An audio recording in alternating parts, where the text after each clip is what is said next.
For over 5 decades, one engine quietly powered everything from streetcars to trucks, earning a reputation no other V8 could match. The Chevy 350 turned reliability and power into an American legend. Chevrolet's small block dream. A long time ago, in the 1950s, Chevrolet had a big idea. They wanted every American driver to feel the thrill of a V8 engine, but they didn't want something giant and heavy that could only fit in big cars. They wanted an engine that was small, light, and could go fast, something that could fit in a family car one day and a race car the next. In 1955, Chevrolet made this dream real with their very first small block 8, the 265 cubic inch engine. Compared to the giant engines of the time, it was tiny, smart, and strong. It used clever engineering and a lightweight design that made it easy to tweak. Drivers could make it faster or more fuel efficient, depending on what they wanted. Hot rodders, gearheads, and everyday drivers quickly fell in love with it. This little 265 engine was just the start. It set the stage for a long line of Chevrolet small block 8s that would shape the company's reputation for more than 50 years. The climb to power. Chevrolet didn't stop with the 265. Every year, their engineers found ways to make the engine better. They made the cylinders bigger, stretched the stroke, and pushed for more power, all while keeping it small and light. By 1957, Chevrolet released the 283 cubic inch version. It was special because it was one of the first production engines to reach 1 horsepower per cubic inch. For car lovers, that was like magic. It showed that Chevrolet could make a small engine that was strong, fast, and reliable. A few years later, in the early 1960s, the small block grew again, this time to 327 cubic inches. It found its way into cars like the Corvette and the Impala. Drivers loved it because it was strong enough for speed, smooth enough for everyday driving, and reliable enough to trust. The 327 became the heart of Chevrolet's image, a brand that built engines for everyone, from families to racers. But while Chevrolet was climbing higher, something was happening in Detroit that would soon change everything. GM pulls the plug. In the early 1960s, the American car market had turned into a battlefield. Ford, Chrysler, and General Motors were all fighting for speed supremacy. NASCAR, drag racing, and endurance races were more than sports. They were proving grounds for engineering and marketing. Winning on the track sold cars. Win on Sunday, sell on Monday wasn't just a slogan. It was business reality. But in 1963, a storm was brewing inside General Motors. The company was so huge it looked like a monopoly. Even though GM was selling more cars than all its rivals combined, the government was watching. Some believe GM's sudden decision to stop all factory-backed racing in February of that year was because they feared government action. New evidence suggests it was more complicated. It wasn't just about law. It was politics, perception, and pressure from competitors. The political crossfire, Robert Kennedy's antitrust push. GM's worries started back in January 1961. John F. Kennedy had just become president, and his brother Robert Kennedy was Attorney General. Robert Kennedy wanted to crack down on big companies that had too much power. General Motors, with its 5 car divisions, Chevrolet, Pontiac, Oldsmobile, Buick, and Cadillac, was right at the top of his list. In late December 1961, Robert Kennedy announced that the Department of Justice was planning an antitrust lawsuit against GM. They wanted to break up the company, forcing it to sell off most of its divisions. The investigation had started under President Eisenhower, but the Kennedys were ready to make GM an example. By mid-1962, however, the lawsuit never actually happened. Some thought it had been quietly settled behind closed doors. Others believed the government's case wasn't strong enough. Either way, the threat made GM's leadership nervous. They knew the government was watching, so they had to appear careful and responsible. Racing's explosive rise. To understand why GM's ban shocked the public, we need to look back at the 1950s. After World War II, America rediscovered speed. Highways were expanding, the economy was booming, and cars became symbols of freedom and power. NASCAR and drag racing exploded in popularity. Winning on the track meant selling more cars, and every major automaker wanted a piece of the action. By the mid-1950s, automakers poured money into motorsports. They hired the best engineers, built special engines, and paid star drivers to win. But racing came with risks. In 1955, 2 tragic crashes shocked everyone. One at Indianapolis killed racer Bill Vukovich, and another at Le Mans killed over 80 spectators. The public started to worry, and regulators began paying attention. GM's president at the time, Harlow Curtis, saw the danger. In early 1957, he suggested that automakers step back from racing and high-performance advertising to avoid government trouble. The AMA Resolution of 1957. That same year, the Automobile Manufacturers Association, or AMA, adopted the Resolution of 1957. Automakers agreed to focus on safety and practicality instead of speed and horsepower. In theory, factory racing programs were supposed to end. But in reality, the rule was ignored a lot. Manufacturers secretly funded private racers, funneled parts through hidden channels, and developed high-performance engines while claiming it was just for testing. Ford was an exception. For a long time, they refused to join the AMA's agreement. But in 1956, Henry Ford II signed it, at least on paper. That didn't last long. Ford breaks the truce. In April 1961, Ford bought Autolite, a spark plug company that had already spent $2 million on racing endorsements. Henry Ford II argued that since Autolite wasn't a car maker, its racing contracts didn't violate the AMA agreement. Then, in June 1962, Ford did the unexpected. They officially withdrew from the AMA resolution. Henry Ford II said the agreement was meaningless because few manufacturers actually followed it. Chrysler quickly followed Ford's lead, saying the deal no longer mattered. Suddenly, GM looked like the odd one out. Ford and Chrysler were dominating racing tracks, winning NASCAR and drag races. GM, still technically following the AMA resolution, started to look slow, hesitant, and overly careful. Rising pressure from AMC and the public. After Ford and Chrysler shook up the racing world, another voice joined the conversation. Roy Abernethy, who had just become the leader of American Motors Corporation in 1962, started speaking out. He criticized Ford and Chrysler for ignoring the AMA agreement and chasing speed at all costs. In January of 1963, during a speech to Detroit's Adcraft Club, he warned that their obsession with performance and racing could bring government trouble and hurt the image of the entire car industry. His words made headlines fast. For General Motors, they hit like a lightning bolt. Within hours of the speech, GM executives held an emergency meeting to rethink their stance on racing. Whether they feared antitrust action, political backlash, or just wanted to look responsible, the company decided it needed to act and act quickly. The 1963 GM racing ban. On January 24, 1963, Pontiac sent out an internal bulletin that changed everything. The legendary Super Duty program, including the 389 and 421 engines that had dominated NASCAR and drag strips, was shut down immediately. GM headquarters ordered all divisions to stop factory-backed racing and stop selling racing parts to teams. Engineers like Mac McKellar remembered it clearly. Anyone caught developing race components would be fired on the spot. GM's message was clear. Racing was over. The decision stunned the automotive world. Chevrolet's experimental 427 Mystery motor, designed for the upcoming Daytona 500, was shelved overnight. Pontiac's Super Duty cars, already prepped for competition, suddenly had no factory support. Engineers who had spent their careers chasing speed now had to pause. The thrill of racing, the rush of innovation, was suddenly trapped behind corporate rules. Innovation under restriction.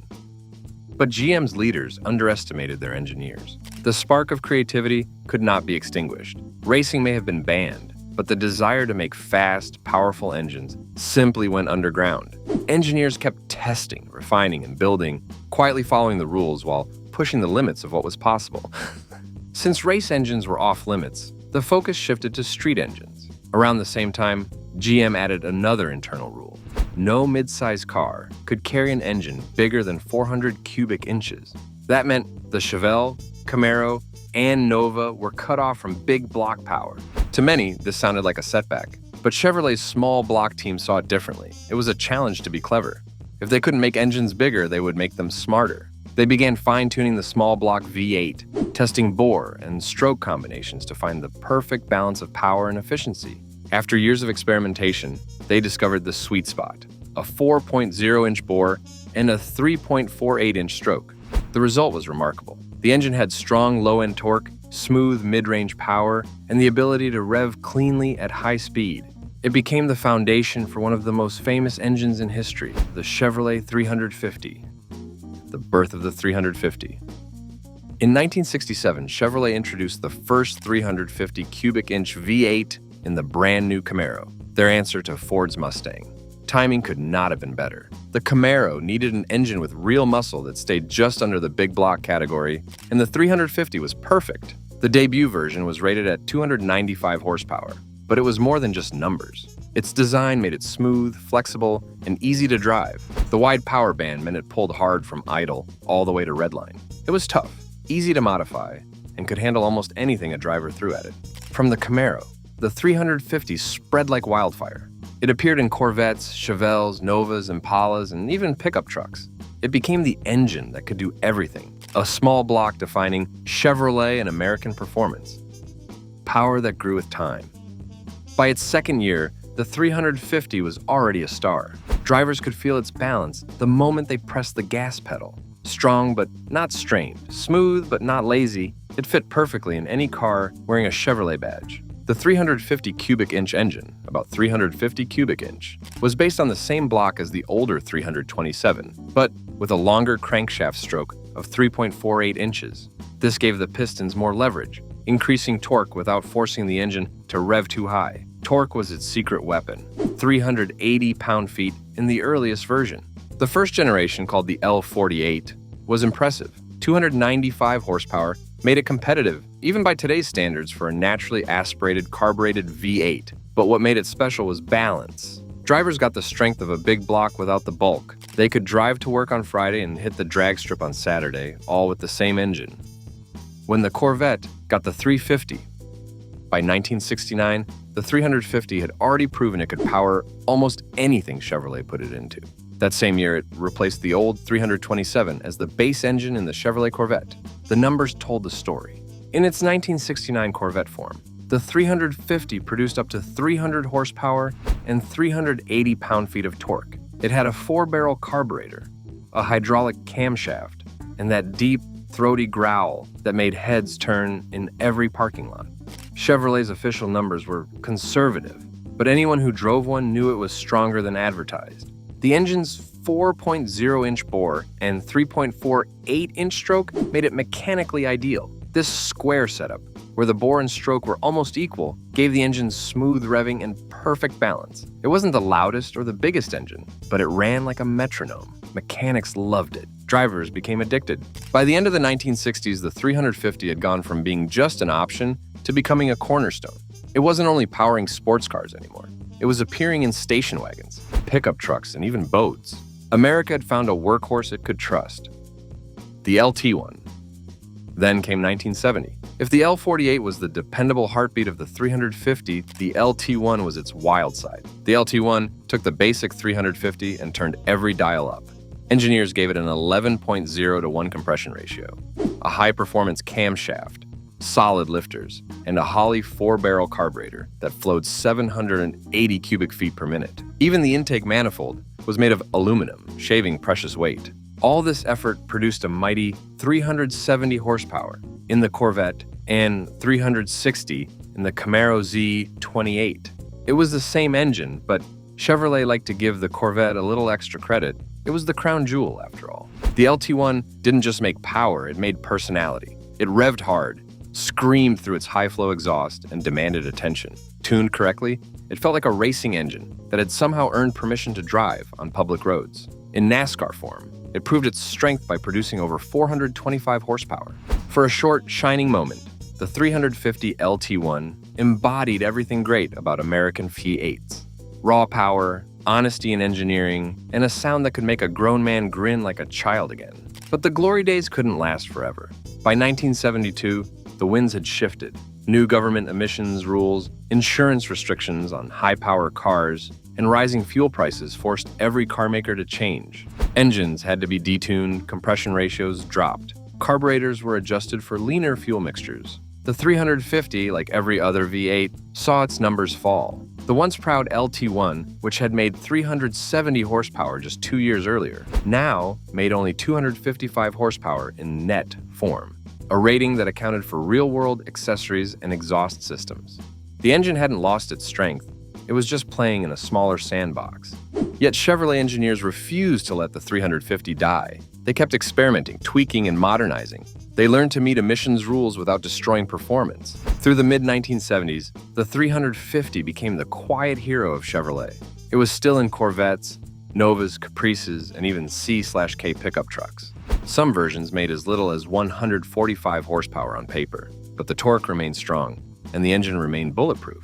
People bought Chevrolets with 350 not for the numbers, but for trust. They knew it would start every morning, pull trailers, last for years, and handle almost any task without complaint. The 350's engineering edge.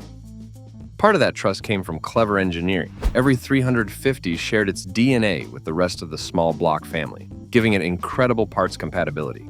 All small block Chevrolets used similar blocks, heads, and internal layouts. The 350 belonged to the 4-inch bore family, which included engines like the 327 and the 302. This made it easy to swap parts, experiment with combinations, and build custom setups without starting from scratch. Its displacement of 350 cubic inches wasn't exact. It was technically 349.85, but Chevrolet rounded up for marketing. 349.85 would look awkward on a fender badge. Its firing order, 184-365-72, became the rhythmic heartbeat of American garages. Early versions had a 10.25-to-1 compression ratio, giving strong low-end punch, while the 5,300 revolutions per minute redline made it flexible enough for highway cruising. The 4-barrel quadrajet carburetor and naturally aspirated setup kept things simple. Mechanics loved it. Racers loved it. Even backyard tinkerers could take it apart, rebuild it, and have it running again before dinner. The block used 17 head bolts per cylinder bank, more than most competitors. That extra clamping force kept the engine from gasket leaks and cylinder warping, problems that plagued other V8s of the era. Even the cylinder heads were smartly designed. Symmetrical bookfold layouts meant they could fit on either side of the block, simplifying production and replacement. It wasn't the ultimate airflow design, but it made the engine versatile and durable, and that was exactly what mattered. Living through the lean years. By the late 1970s, America's muscle car era had changed. The wild days of 400 horsepower street machines were gone. Tighter emissions laws and smaller fuel tanks reshaped the market, but the 350 adapted again. It found a new home in trucks and luxury cars. Engineers added electronic controls and improved fuel delivery. Even when horsepower dipped below 200, the 350's smoothness, reliability, and low maintenance kept it in demand. This was when the engine earned its true reputation. People began calling it America's engine. Everyone knew someone with a 350, whether in a Corvette, Monte Carlo, or Silverado. It towed boats, hauled lumber, and still sounded powerful every time it started. While less glamorous than the early years, this was the moment the 350 proved it could survive anything. Reinvention in the 1980s. By the 1980s, technology caught up. Emissions systems improved. Computers helped with fuel delivery. Chevrolet introduced throttle body injection, or TBI as mechanics called it. The 350 was reborn. It kept its 350 cubic inch size, 4.0-inch bore, and 3.48-inch stroke, but entered the modern era. It ran more efficiently, cleaner, and smoother than ever. Some versions even returned to producing up to 230 horsepower, a modest but satisfying comeback. Chevrolet engineers never stopped refining the original design. Everything that made it great in 1967, the reliability, the torque, the simplicity was still there. The small block was now computer-controlled, but it still had the same old-school heart beating inside. Even hot rodders noticed. The newer engines could take modern upgrades like roller camshafts and aluminum heads without losing their soul. The 350 remained the perfect foundation, easy to modify, easy to fix, and impossible to kill. By now, it wasn't just an engine. It was a legend, a workhorse, and the heart of American performance for generations. The crate engine revolution. By the mid-1980s, the Chevrolet 350 had already proven itself as strong, reliable, and versatile. But the story of the small block was far from over. It entered a new chapter that would cement its place as America's most trusted V8, the crate engine era. Crate engines were complete, fully assembled engines that could be dropped into a car, truck, or SUV without rebuilding an old, tired engine. For the 350, this was revolutionary. Mechanics and enthusiasts no longer needed to spend weeks finding parts, machining blocks, or making sure everything fit. Suddenly, the power and reliability of the classic 350 were available to everyone, from first-time hot rodders to seasoned restorers. The 1980s saw the first wide release of these pre-assembled engines. Chevrolet introduced options like the GM Goodwrench 350, a long block designed to offer durability, reliability, and solid performance right out of the crate. These engines became a bridge between the classic muscle car era and modern performance. Old vehicles could be restored and upgraded while keeping the toughness that made the 350 legendary. Key features of the GM Goodwrench 350. The Goodwrench 350 was the perfect balance of practicality and performance. It kept the classic 350 cubic inch displacement, large enough to make strong torque and horsepower but small enough to stay lightweight and adaptable. The block was cast iron with 4-bolt main caps, giving extra strength to the crankshaft and making it capable of heavy loads and spirited driving without twisting or flexing. The crankshaft itself was cast iron with a 2-piece rear main seal, reducing the chances of engine to rev smoothly while resisting heat and stress from continuous use. A hydraulic flat tappet camshaft provided strong low-end torque, ideal for trucks, streetcars, and daily drivers. The cast iron cylinder heads had smaller combustion chambers of about 76 cubic centimeters, slightly lowering compression, but increasing reliability. The engine was internally balanced, so no extra weights were needed on the harmonic balancer or flywheel, making installation and maintenance simple. While the Goodwrench 350 wasn't a high-performance, small block out of the box, it was incredibly dependable. It could handle years of hard driving, heavy towing, or daily use without failing. Enthusiasts called the original 350 Mighty Mouse for a reason, small but mighty. The Goodwrench version lived up to that nickname. Fuel injection and efficiency. Even as crate engines made the 350 accessible, Chevrolet engineers continued improving efficiency. By 1985, the Corvette received a fuel-injected version of the 350, and by the late 1980s, throttle body fuel injection became standard on all 350 engines. Fuel injection improved fuel economy, emissions compliance, and drivability without taking away the torque and performance enthusiasts loved. It also made crate engines more modern. Now, hobbyists could buy a Goodwrench 350 with fuel injection, drop it into a classic truck, and enjoy better throttle response and smoother operation than carbureted setups. Despite these modern upgrades, the engine kept its classic 4.0-inch bore and 3.48-inch stroke, maintaining the small block's familiar character while entering the computer-controlled era. Simplifying engine swaps. The most obvious impact of crate engines was accessibility. Anyone who had struggled to rebuild a worn-out 350 or hunt for compatible parts could now order a complete long block from a single source. GM's Goodwrench line allowed enthusiasts and mechanics to replace an old engine in a day or two without machining, sourcing, or trial and error fitting. Older trucks, vans, and SUVs could continue running strong with minimal downtime. Even classic cars could get modern, reliable internals while keeping their original look and character. From daily drivers to weekend hot rods, crate engines made performance available to everyone. They removed the barrier that once limited the 350 to skilled mechanics and dedicated hobbyists. Appearance and personalization. Though crate engines focused on reliability, many owners enjoyed customizing them. The GM Goodwrench 350 was easy to dress up with aftermarket valve covers, air cleaners, or paint. Some chose retro finishes like classic Chevrolet orange or black semi-gloss, evoking a 1967 Camaro. Others added finned valve covers or polished aluminum intakes for car shows. Enthusiasts could also modify cylinder head bosses or hardware to emulate first-generation small blocks. These aesthetic tweaks did not affect reliability, allowing owners to honor the engine's heritage while enjoying modern dependability. Technical innovations. The crate engine era brought subtle improvements. CNC machine cylinder heads and new castings improved tolerances, while forged steel crankshafts added strength. Oil pans and timing covers were redesigned for durability, and modern fittings for starters, water pumps, and alternators simplified installation. Despite upgrades, the core design remained unchanged.